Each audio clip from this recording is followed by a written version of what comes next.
যীশু খ্ৰীষ্টৰ শান্তি আৰু প্ৰেম আপোনালোকলৈ সকলোলৈকে মোৰ তৰফৰ পৰা অভিবাদন জনাইছোঁ।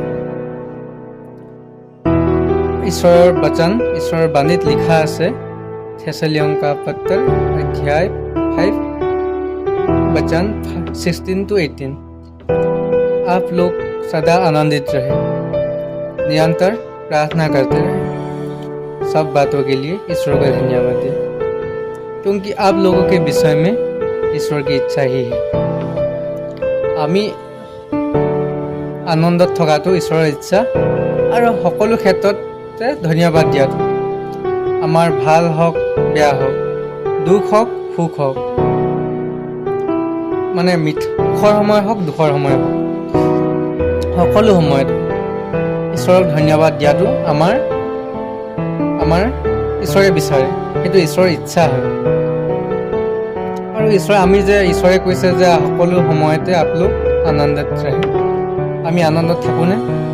কিয়? ঈশ্বৰৰ কিন্তু ইচ্ছা আছে আমি আনন্দত থকাটো, কিয়নো সেইটো কাৰণে যীশু খ্ৰীষ্টই নিজৰ প্ৰাণ দিছিল, যাতে মানুহখিনিক উদ্ধাৰ কৰিব পাৰে, মানুহখিনিক বচাবলৈ কাৰণে, আনন্দত ৰাখিবলৈ কাৰণে যীশু খ্ৰীষ্টৰ ইচ্ছাই আছিল। আপোনালোকে বাইবেলখন পঢ়িলে গম পাব। কিন্তু আমি আজি আনন্দত আছোঁনে? কিয় আনন্দত নাই? আমি ঈশ্বৰৰ লগতে নাই। ঈশ্বৰে কৈছে মোৰ ওচৰলৈ আহা, কিন্তু আমি ঈশ্বৰৰ ওচৰলৈ আজি যাবলৈ বিচৰা নাই। সেইটো কাৰণে আমাৰ জীৱনত আজি আনন্দ নাই, আমাৰ জীৱনত শান্তি নাই, আমাৰ জীৱনত হাঁহি শান্তি সুখ সেইবিলাক নাই, কিয়নো আমি ঈশ্বৰৰ লগত আমি থাকিব বিচৰা নাই।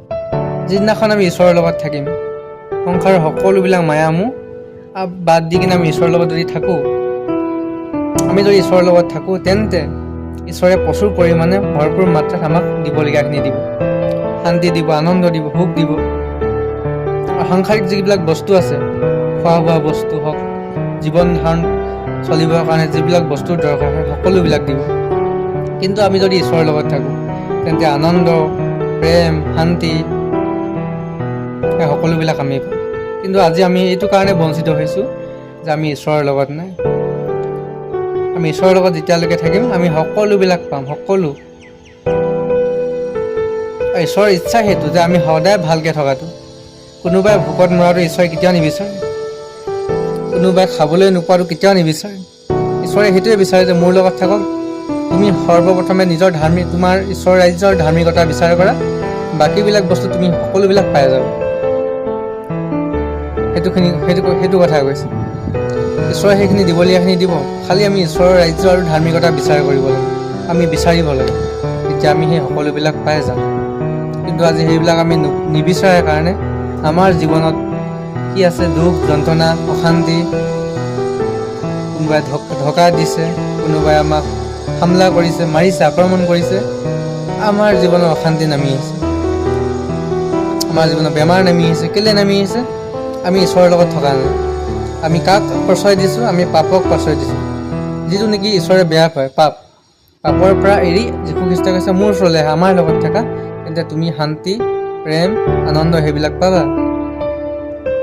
যীশু খ্ৰীষ্টৰ ইচ্ছা আৰু ঈশ্বৰৰ ইচ্ছা হয় যাতে আমি সকলোৱে ঈশ্বৰৰ লগত থকাটো।